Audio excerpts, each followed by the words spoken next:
और मार्गदर्शन से धीरे धीरे बढ़ती गई। 26 वर्षों की यात्रा ऐसे नहीं हुई। 4 लोग सहयोग करने वाले मिले, कुछ विरोध वाले मिले, तो इस प्रकार धीरे धीरे सभी लोग मिले, जिसमें यही कहना मुनासिब है कि या देवी सर्वभूतेषु सर्वदेवी देव रूपेण संस्थिता नमस्तस्यै नमस्तस्यै नमस्तस्यै नमो नमः। इस विद्यालय में इसी हाल में कई बार पुरस्कार वितरण हो चुके हैं। आप लोगों ने देखा होगा।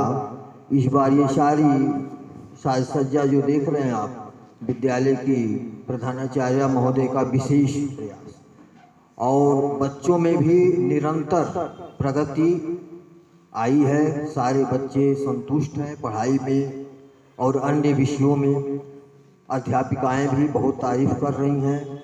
और आप जान लीजिए कि ऐसे विद्यालय में ऐसे प्रधानाचार्य जो सही रूप से नेतृत्व करें और विद्यालय को विकास हो आगे बढ़ाते रहें, ये बहुत बड़ी उपलब्धि है। अपने जीवन काल में मैं इस सन 1983 में जब श्रीमती सईदा फैज जी थी, उस समय 7 दिन का इस विद्यालय का मैं स्टूडेंट रहा हूँ। और 7 दिन यूपी बोर्ड में आप उस समय 13%, 12%, 17% रिजल्ट आता था। और आज जो सम्मान पत्र बढ़ रहे थे, वो माधव कृष्ण जी उन टॉप 10 में से एक हैं। जब विद्यालय में बहुत कम लोग आते थे, 17%, 50% तो कभी जाता ही नहीं था। अब तो 100% रिजल्ट आ रहे हैं। लेकिन स्थितियां जो संस्था जहां तक आगे बढ़ती गई है, इसमें अभिभावक, बच्चे, गुरुजन, सहयोगी सबके धीरे धीरे प्रयास होते गए, तब ये 26 वर्षों की यात्रा रूपी छत पे हम लोग पहुँचे हैं। धीरे धीरे विकास होता गया और हम लोग बढ़ते गए।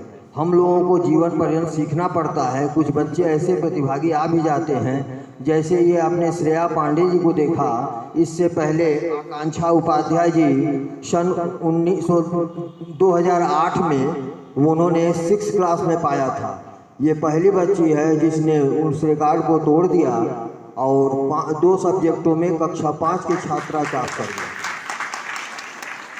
संस्था परीक्षा के दौरान अभिभावकों को इसलिए प्रवेश नहीं देती कि हमारे जजेज जो हैं वो निर्विरोध निर्णय कर सकें। उसमें अभिभावक होने पर अभिभावक की सीमित सोच जो है परेशान करती है। कई बार ऐसी त्रुटियां हो गई जिसके कारण पुनः चेक करानी पड़ी। तो हम लोग इस वजह से करते, इसके लिए अभिभावकों से हम क्षमा प्रार्थी हैं कि परीक्षा के दौरान जहां जजमेंट तत्काल होगा, वहां अभिभावक के अलावा हम किसी भी परिस्थिति में नहीं कर पाएंगे। क्योंकि एक बात स्पष्ट बताना चाहूँगा, कौआ को कितनों चूना में डुबा देंगे वो हंस नहीं होगा, और हंस पर कितनों कूड़ा फेंक देंगे वो काला नहीं होगा, हंस से नहीं बदलेगा। तो इस प्रकार हमेशा प्रतिभा का सम्मान करना पड़ेगा, हम सभी को करना पड़ेगा। हम आदरणीय प्रधानाचार्य जी डॉक्टर अशोक श्रीवास्तव जी, जो इस समय नहीं आए, पूर्ण रूप से संत व्यक्ति हैं, और वो इस वजह से नहीं आए कि उन्होंने संदेश भेजा कि आप सभी को अपना आशीर्वाद दें और बहुत संतुष्ट हैं आप सभी लोगों के प्यार और उससे। इसकी विशेष वो उन्होंने बताया कि अश्वनी जो प्रबंधक हैं उनके विद्यालय के, उन्होंने इतनी लगाव होने के बाद भी वहाँ अभी राष्ट्रपति जी का प्रोग्राम था 15 दिन पहले, एक नए हॉस्पिटल का उद्घाटन उन्होंने कराया है। एक हॉस्पिटल उनका ऑलरेडी पहले से है, वो पहले भी संतुष्ट रहे हैं। यहाँ पर एसडीएम साहब, इनका निर्णय बड़ा ही सराहनीय रहा है और कार्य के प्रति बहुत निष्ठावान। अभी उन्होंने हमें फ़ोन से सूचना दिया कि वो अचानक अधिकारी होने के कारण कोई न कोई कार्य इनको पड़ता ही है, तो ये अचानक वाराणसी के लिए निकल गई हैं। उन्होंने आप सभी के लिए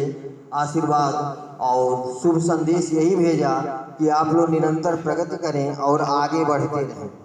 उन्होंने बताया